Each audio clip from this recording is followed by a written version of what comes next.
سلام علیکم برادران. ما ایدین ای اینهم بعد دیابت بچه ما گم کردگیم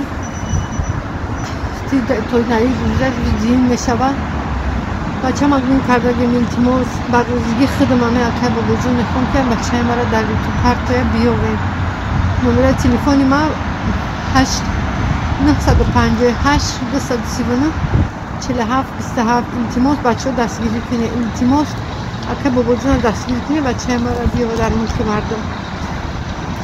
السلام علیکم دوستان عزیز. خداوند اشتان کنه خواهش میکنه ویدیو کوتاه 1 مینوت میشوه.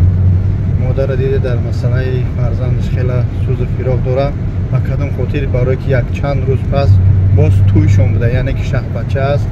من راستیش گفتم خودش یک ویدیو کنه به خاطر آنه که مردم خیلی گم میبینن ارگینال گپ خبر زیادی نگن.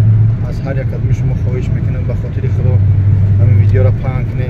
نه دفعه لایک تو نمیگم خطابی کامنتر بنویسه چیکار کنه دعا کنه که خدای یار شوه ان شاء الله مادر همدردی کنه دستگیریش کنه تا اون دل مادر قوت گیره. برادر جان در جای چنم داره نبی آرزو جان اهل بیت گفته هستند التماس برادرها بچه‌ها یاش احتیاط کنید در شهر غریبی.